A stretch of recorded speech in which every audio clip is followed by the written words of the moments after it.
Hello everyone, welcome to another episode of Global History. I'm your host, Langella Sensei, and here we are, guys, the final section of Chapter 14. We're going to be covering the 100 Years' War and the bubonic plague. This is a really big time topic that a lot of people know about, but it's going to be really fun, and this is something that you guys have heard about before, and we're going to really try to get into it in detail, especially with the bubonic plague. So let's first review a little bit about what we talked about last time. Remember, we really focused in on really talking about how England and France had developed over time, and really the leaders that really catapulted themselves into the limelight and really led these two areas to glory. And really, when you look at the two best leaders from this time period, you really point to King Richard the Lionheart, and you look at you also look at King Philip II. These were the two best leaders that you guys should focus on, that you should know, because they are guys that really set the standard for leadership in the future. Now, when you look at the heirs, the people that kind of surpassed them, or not really surpassed, but really kept it going, you have to really look about what they really accomplished, right? In France, they created the States General, which is similar concept to Parliament. It had really a consensus of different groups, or basically discussing what they thought was the most important concepts that should be ruling that area, and it really solidified the power of the monarchy. And then when you look at the English, they had the Magna Carta, right? The Magna Carta was the first major step at really giving people the basic rights, and it really has affected not only just England but also the United States as well. And then on top of that, they actually even furthered this power by creating Parliament. Now, Parliament has a big influence over what happens with the country, and even to now, like it carried all the way to even Revolutionary era times, to how much they've influenced, how much power they actually have. So this is a really big topic, guys, and we're now going to transition into the 100 Years' War and to the plagues. Now, the 100-Year War, guys, is really a big focus in on the battle between England and France for power, and then we're really going to focus in on the bubonic plague and how basically this had caused a lot of just pure death throughout Europe, and really had screwed up a lot of the progress that had already been developed from the previous kings that we had already discussed. So let's take a look, guys. So just to set the stage here, guys, the 1200s and 1100s were filled with really a lot of progress, right? We already mentioned of all the things that with the Crusades really going on, and also the commercial revolution, and then England and France really developed really strong, powerful kingdoms.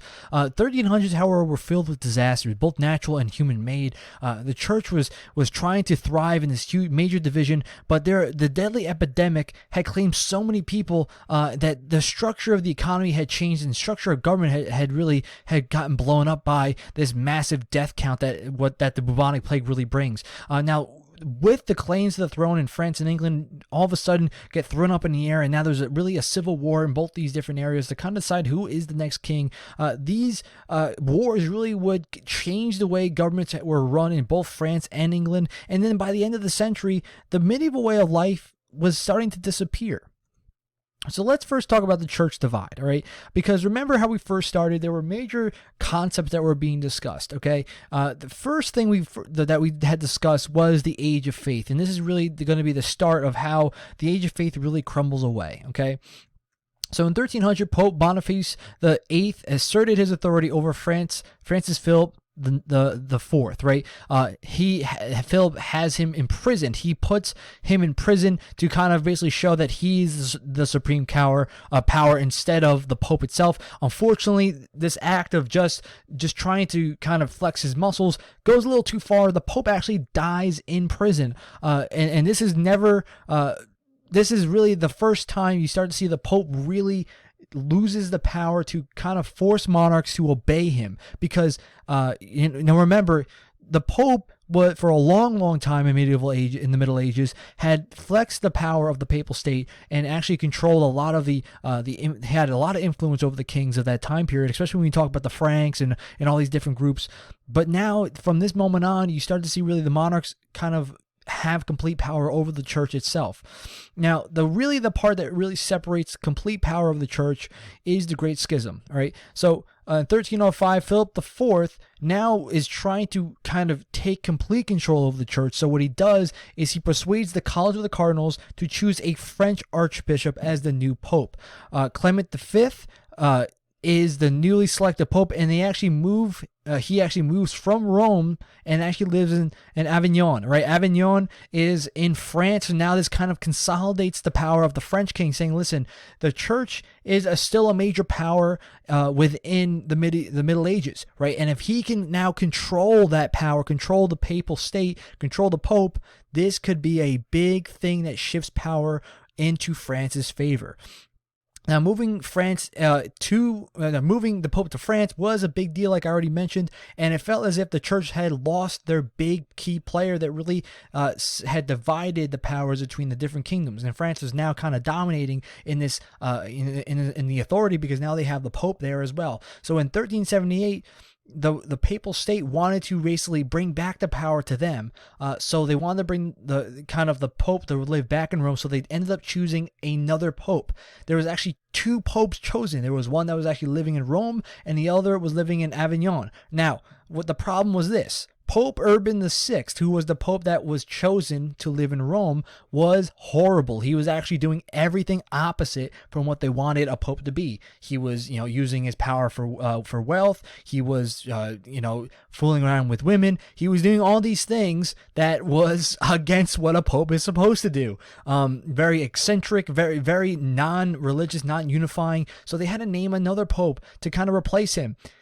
Basically, at this point, there was almost three popes going on at the same time, and there was really the big divide that really occurred is that each of the popes had declared the other one being the false pope, and there was a split that occurred that was called the Great Schism, and this basically almost really completely ends the power of the pope. Well, not really complete power, but really the power that they once had completely disappears. In 1417, the Council of Constance really ends this schism and really just decides to have one pope, which is Martin V. But the effects of the Great Schism do not fade away, as in the power of the pope is not as strong as it ever was previously. Okay, and on top of that, with this Great Schism occurring, you start to see more people really challenging the church's authority. As in, one of the most famous is John Wycliffe. He argues that Jesus is the head of the church, not the Pope. So what this really does is basically it says that instead of listening to the Pope to decide what we should believe in, it's really up to us itself. As in, we are educated, we learn from the Bible. Let us choose really the importance. Really, it's the leader of the church is Jesus Christ himself, not the Pope. That we shouldn't listen to the Pope, and it kind of inspires a new translation of the New Testament. Another man that's important is John Huss, a Bohemian professor, teaches the Bible is the final authority and not the Pope. Follows in the same ideas as John Wycliffe. And he was actually excommunicated and tried as a heretic and then burned at the stake at 1415. So with that being said, the question I want you guys to answer here is, according to the different beliefs of the time, what was the true source of religious authority, right? So according to what they stated, what was really the true source of religious authority that they believed in? So now let's look at the bubonic plague. All right, so the bubonic plague is a really important topic. So we kind of just mentioned how the church is really getting hit hard with all this new era going in. 1300s now also started with a major pandemic that really, epidemic that really occurred that really had caused so much death to happen on a major scale. All right, so in the 1300s, Europe suffers the bubonic plague, and as I told you guys before, there were a few of these plagues that occurred. The first one was the plague of Justinian. This is really the Black Death. This is really the biggest one that had occurred. So, unlike other catastrophes that have kind of pulled communities together, this epidemic was so bad that it ripped apart the whole fabric of society. Giovanni Bocciato is an Italian writer of the time. He actually described the effect of this plague, and let me read it for you here. This scourge had implanted so great a terror in the hearts of men and women that brothers abandoned brothers, uncles their nephews, sisters their brothers, and in many ways wives deserted their husbands. But even worse, Fathers and mothers refused to nurse and assist their own children. So just to put this in context here. Just think of what he's saying. He's saying that, usually whenever there's a catastrophe like a flood, a fire, a big sickness goes around, people are usually by each other's side, right? And they're supporting each other. They're there for each other. They're always there to help. This literally broke families apart because they didn't want to get each other sick. They didn't want to support each other because they were afraid to die, and it literally destroyed the whole aspect of society, a whole aspect of family togetherness, right? And then just think of what the feudalistic system was solely about previously, right? When we learn about the Middle Ages, is the idea that you're close family ties, right? You're close together, you're loyal to each other, and the bubonic plague basically made them do the opposite. It made them want to break away from one another because they didn't want to get sick anymore. So the bubonic plague really starts in Asia and spreads to Italy and other countries, and they use trade routes to really spread across all over Europe, right? Now, when you look at the impact that this epidemic had, it killed 1/3 of Europe's population dies. Just think of it this way. Let's just say if you're going to connect it to the United States, and I actually have this thing here to kind of give you a sense. The amount of people that this killed it killed off the amount of population in all of these states. Generally, they say around 25 million people died. 25 million people, right? And if you're counting it on all over the world, right? 1/3 death. If you're just saying 1/3 of Europeans population, 1/3 of the United States population would encase all these different states, right? So United States, 1/3 is 96 million people.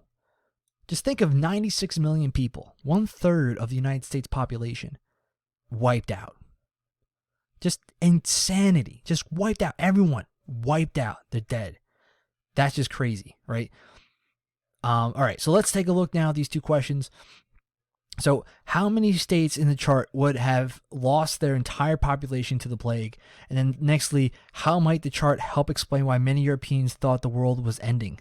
All right, this is a pretty good question. I think this is important, especially during this time with the coronavirus. It's a really good connection that you can use for what's going on right now. Okay, so let's continue. So when you look at really the bubonic plague and how it spread, let me first talk about it a little bit, the reading on the top. The bubonic plague or Black Death was a killer disease that spread repeatedly through many areas of the world that wiped out around 2/3 of the population in some areas of China, destroyed populations of Muslim towns in Southeast Asia, and then decimated 1/3 of Europeans' population. So firstly, the way that you want to categorize where it began, let's take a look. So number one, the horse-riding Mongols likely carried the infected fleas and rats in their food supplies as they swooped through China. So understand, guys, as the Mongols were basically just tearing apart everybody, right? They had started to consolidate their empire. They ended up spreading this Black Death to all the areas in which they conquered. And now we look at number two. The disease came with merchants along trade routes of Asia to Southern Asia, Southwest Asia, and Africa. So from areas of China, which the Mongols had captured, merchants had taken basically all the products and had basically went along the path of the Silk Road and had spread the Black Death into a bunch of different areas as well. And then number three, in 1345 to 1346, a Mongol army besieged Kaffa. A year later, Italian merchants returned to Italy, unknowingly bringing the plague with them. Right from this area, right? Sorry, my mouse kind of bugged out there. From this area right here, it kind of spread into Italy, and then all the Mediterranean Sea complex, which we learned about, had spread the Black Death throughout Europe. Okay, and that's kind of a crazy idea to think of how quickly it spread. So here's a quick little video on the Black Death. There is a few questions that come on after this, so let's take a look.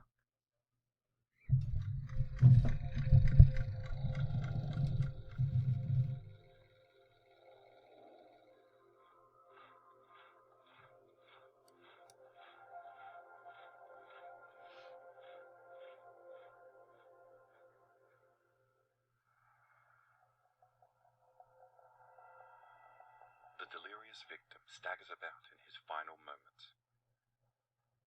His speech is slurred, skin purple-black, covered with swollen, pus-filled lumps, as death calls him. Witnesses to this terrifying spectacle call it the Dance Macabre, or Dance of Death. In the 14th century, a terrible catastrophe fell upon Asia, Europe, the Middle East, and North Africa that would change the course of history. The Black Death. The Black Death, or bubonic plague, was an outbreak of disease that killed 1/3 of the European population in the period 1347 to 1350. It had a similarly devastating impact in Asia, the Middle East, and North Africa. The disease played no favorites. Rich and poor, young and old, priest and peasant, all fell victim to this horrible and, at the time, unexplained sickness, which was spreading like wildfire. The populations of entire towns and villages were wiped out in a matter of days. The dead were buried in mass graves to cope with the rapid death toll. Only a thin covering of soil was placed over the dead bodies before another layer was buried on top. Pope Clement VI consecrated, made sacred, the Rhone River so corpses could be thrown straight into it. So, what is the Black Death? Where did it come from? While it's difficult to trace with any real certainty, the outbreak is believed to have originated in the Gobi Desert in Mongolia, early in the 14th century. Prior to this, the disease had existed for centuries in regions of Asia, with small outbreaks occurring from time to time. Any one of these could have been the source.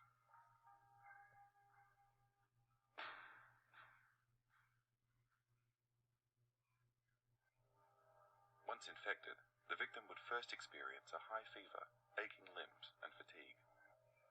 Within days, the lymph nodes in the neck, armpits, and groin would start to swell and turn black. These black swellings are where the Black Death gets its name. Michael Placentius, first-hand witness to the horrors of the Black Death, wrote, "Here, not only the burn blisters appeared, but there have developed gland boils on the groin, the thighs, the arms, or on the neck. At first, these were the size of a hazelnut, and developed accompanied by violent shivering fits, which soon rendered those attacked so weak that they could not stand up, but were forced to lie in their beds, consumed by violent fever. Soon the boils grew to be the size of a walnut, then to that of a hen's egg or a goose's egg, and they were exceedingly painful and irritated the body, causing the sufferer to vomit blood. The sickness lasted 3 days, and on the 4th, the latest, the patient succumbed." The stinking pus-filled swellings, otherwise known as buboes, gave the bubonic plague its name. Their nervous system under attack, victims would become crazed and delirious with fever. Once the swollen lymph nodes started to burst within the body, the sufferer was not long for this world. Death usually occurred within the week. By the time the infected person who had introduced the disease to the port, town, or village died, others would already be in the early stages of infection. This made preventing an epidemic incredibly difficult. The outbreak of the Black Death in the 14th century actually involved 3 different strains of plague. The most common and visually the most gruesome form is the bubonic plague. The second form was the pneumonic plague. It infects the respiratory system once the bubonic strain reaches the lungs. The third form, septicemic plague, infects the body's circulatory system, that is, the blood. The bubonic plague is actually the weakest of the 3 strains. During the worst outbreaks of the Black Death, pneumonic and septicemic plague had mortality rates of almost 100%. It's believed malnutrition played a major role in making the symptoms more dramatic.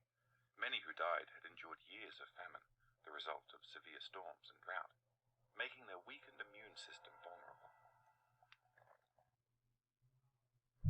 Oh, alrighty. So clearly, that's some scary stuff there, right? And when you really think about how messed up the bubonic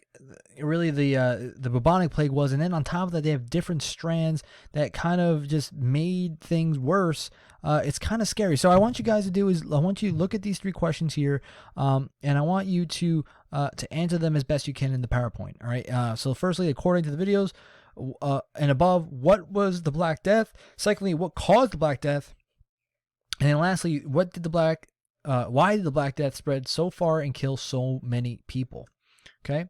So I also have a little bit of reading here that go along with some questions as well. So the way that the disease spread was black rats had carried fleas that were infested with the balius called Yersinia pestis. Because people did not bathe, almost all had fleas and lice. In addition, medieval people threw their garbage and sewage into the streets. Just the whole unsanitary conditions that they lived in during this time, it basically helped this spread as quickly as humanly possible. So some of the symptoms we already kind of talked about some of them already. They had the blackish spots on them. They had extremely high fevers, chills. They became delirious because of the fevers. In most cases, they had died. When you look at the death tolls now, in Europe alone, in Western Europe, there was 20 to 25 million people had died. China, India, and other Asian areas, 25 million. And for each one of these is considered 1 million, 4 million. So just that's why it says that 4 million here. But the spread of this was so bad that it's similar to the outbreaks of smallpox and influenza that had killed other native peoples that you guys will we'll talk about in some degree. Because you have to understand, as they said already, that the bubonic plague was actually already in certain villages within China. And unfortunately, there was a new strand that had developed that was more severe, and that's really where it started. And when people have not been experiencing this disease, like in Europe, they've never experienced the disease before. This had basically created an outbreak that had wiped out a large portion of people, very similar to what smallpox and influenza. The native peoples and like with the Aztecs, they never experienced that before, so they were annihilated because their bodies were not used to this. So I want you guys to do is answer these two questions here. Number one, have people known the cause of bubonic plague? What might they have done to slow down the spread? And then number two, what diseases of today might be compared to the bubonic plague and why? So it's kind of just ironic that it kind of fits perfectly what's going on. All right. So when you look at the effects of the plague, guys, there was a lot of effects that you can talk about. Firstly, economic and socially, they were huge. First off, the manor system.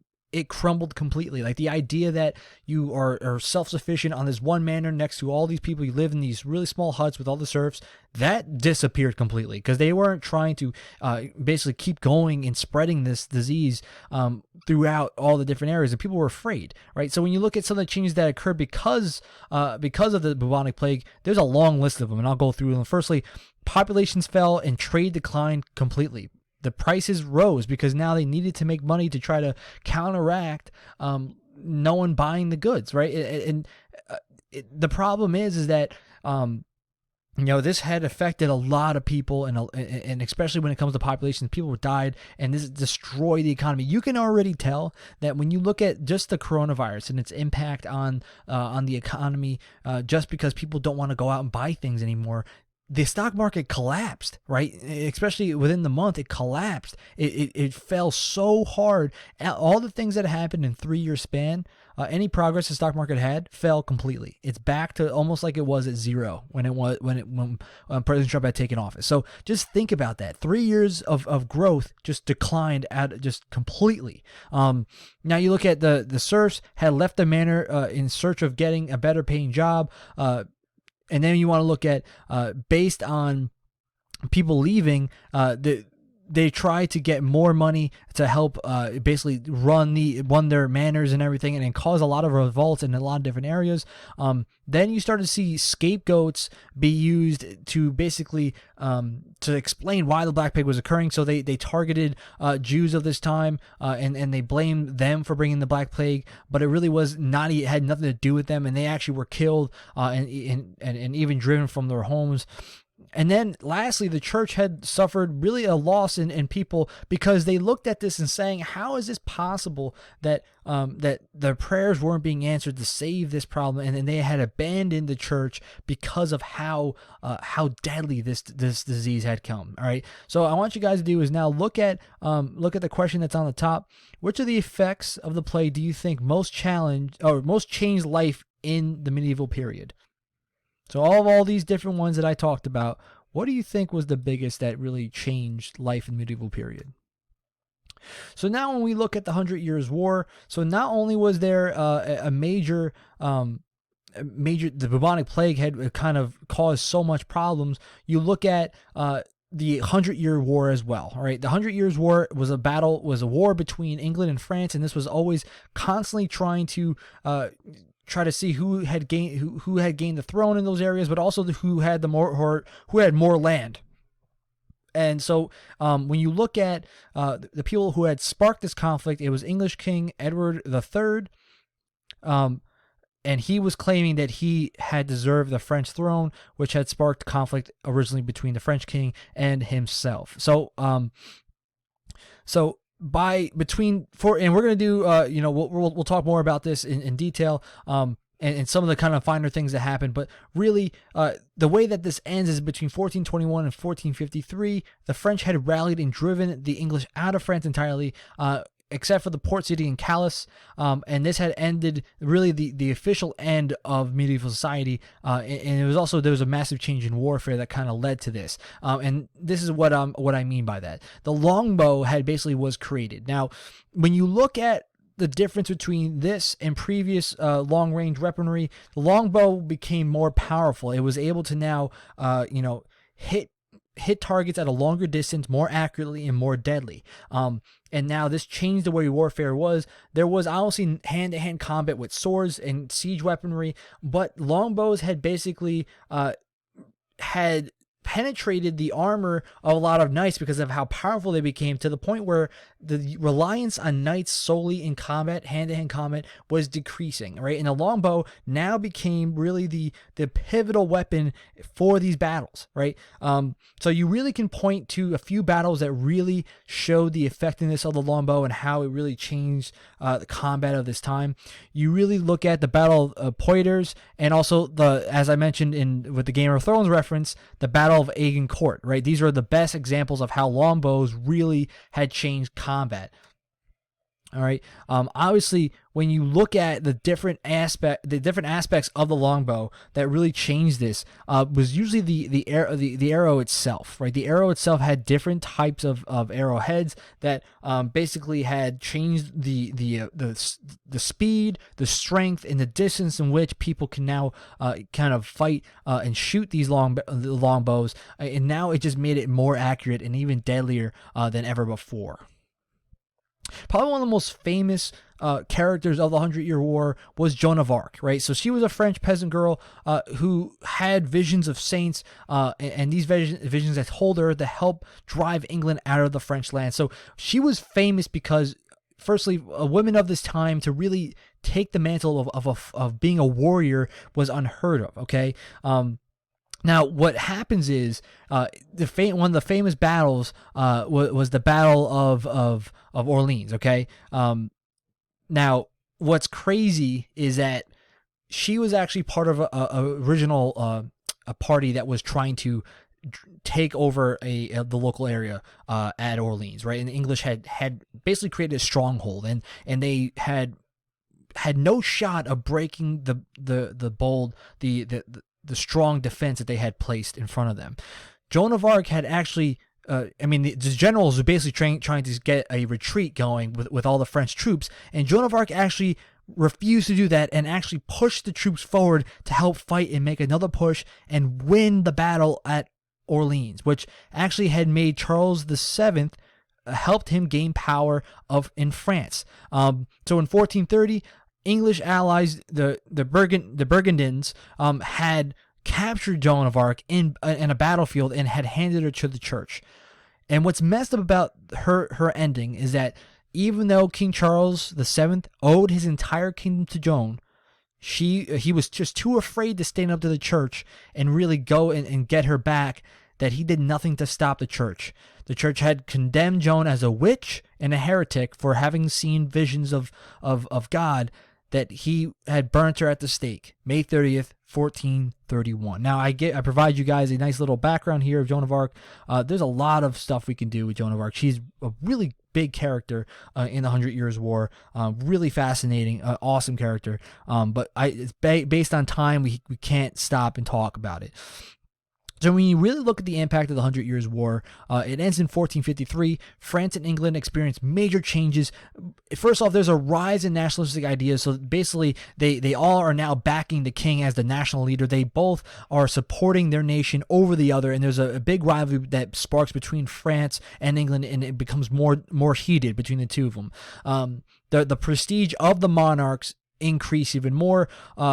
And the whole religious devotion and to the code of the chivalry had died. Right, the medieval concept had decayed. Okay, now England begins a period of turmoil with known as the War of Roses, where they basically they have a major fight over the throne, which actually is kind of where the Game of Thrones concept comes from, the War of Roses, But understand that the 100 Years' War has a major impact over Europe. So when we look at the conclusion, right, historians consider the end of the 100 Years' War the end of the Middle Ages. All right, there's two major pillars of the world, of the medieval world, that had basically died away. Firstly, the religious devotion, the Age of Faith, had crumbled away, and then the code of chivalry had crumbled. So you can really point to two times where it had decayed. The Great Schism had ended the religious power, with the bubonic plague also playing a major role, and then the Age of Chivalry had died with the introduction of the longbows and the battles of Poitiers and the Agincourt. All right. So I want you guys to answer this question: how did the 100 Years' War change the perception of people toward their king?